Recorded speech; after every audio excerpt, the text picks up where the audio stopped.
Shauna from Gluten-Free Girl and the Chef, and since so many of you have been asking about how to make your own gluten-free all-purpose flour mix, well, I'm here to show you.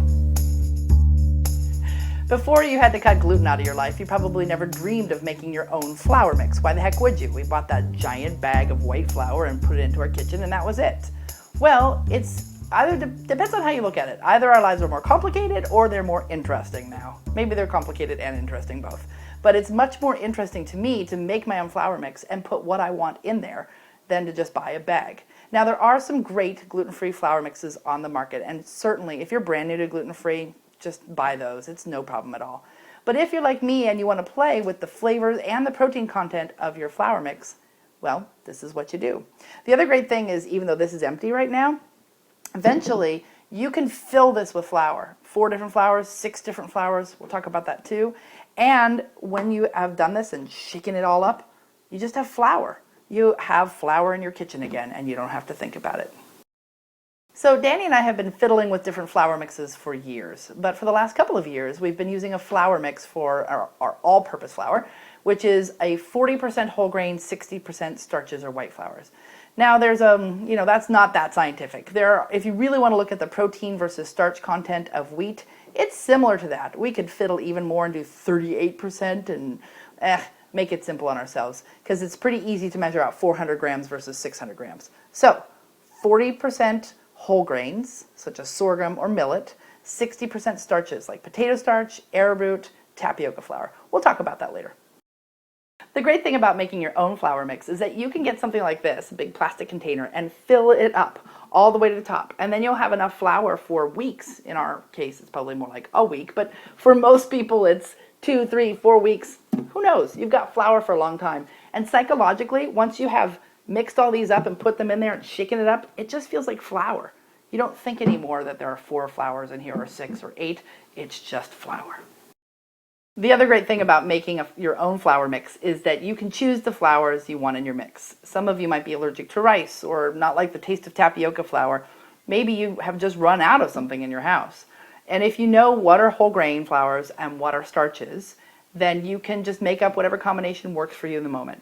We'll have the list of all of those flours on our website. But for now, I'm going to show you the flours we're going to use today. Today we're going to make a flour mix with millet, sorghum, potato starch, and sweet rice flour. Let's start with the sorghum. Sorghum flour is a great whole grain. It has a nutty taste. It's slightly, the texture is a little bit like whole wheat pastry flour, which is part of the reason it feels familiar in the mouthfeel of the final baked good. And it's a great protein. So we're going to start with 200 grams of sorghum flour. Now, weighing these flours is essential. There's 100. There's 153. See how easy it is to bake by weight? All you have to do is measure out 200. There's 196. Oh, 202. What do you do if there's too much? You put some back. There's 197. You can use a spoon, but it's your own kitchen, so for gosh sakes, you can use your own hands. 200. There's 200 grams of sorghum flour. And now I'm just going to dump it into this big plastic tub. Now we're going to add millet flour. Millet is one of my favorites. It has a really neutral taste, maybe slightly a little bit like corn, but it also makes a great crumb. When you have breads, muffins, quick breads, and you want that lovely airy crumb, add millet. So in this case, we're going to do 200 grams of millet.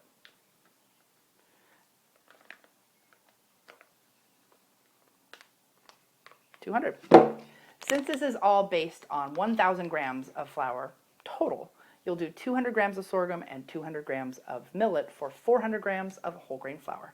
That makes 40%.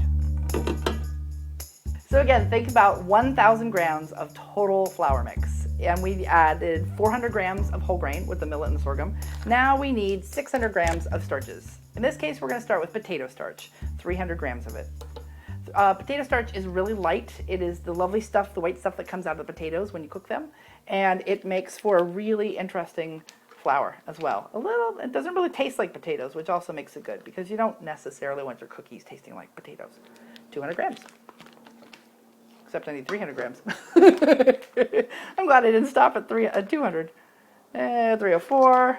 And again, if you put too much in, take some out. No big deal. At the end, if you're like me, you'll be covered in flour, as will the table. Clean it up afterwards. We're going to finish with 300 grams of sweet rice flour. And we're actually going to do videos on each of these flours so you can hear a little bit more about them in depth. But sweet rice flour is great in a flour mix because the rice itself is so starchy that when it's turned into flour, as you can see, it's very fine. And it also, look how fine that is. When you combine it with other flours in a baked good, it almost starts to bind the other flours together because it's so super starchy. When I'm doing any kind of all-purpose flour mix, this is the one flour I make sure that we have, sweet rice flour. So that's 300 grams of sweet rice flour. Now, how do we finish making our flour mix? Oh, it's very scientific. If you can see right now, you'll see that there are very different colors within. The sorghum and the millet have different colors. And so what you're going for is the flour to be all one color. It's not right now, so let me shake it up so you can see it. You want to make sure that your lid's on tight because I've done that before. Flour everywhere, all over my hair, not such a good thing. Just shake, shake, shake. See, very scientific. Nearly hit myself in the head. That's pretty good.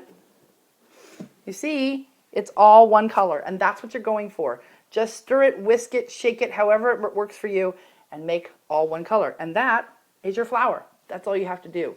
Now, what I would do if I were filling this is I would multiply it times 5. So it would be 1,000 grams of whole grain flour, of millet flour, excuse me, or 1,000 grams of sorghum flour. You can do your own math. Just think 1,000 grams, you need 200 grams of each whole grain flour, or 400 grams of one. Or use 4 whole grain flours and 100 grams of each. See, we're already getting complicated math. Just figure it out for yourself. All you have to do is think 40% whole grain, 60% starches, put it in the container, mix it up. Flour, you're done. There's your gluten-free all-purpose flour mix.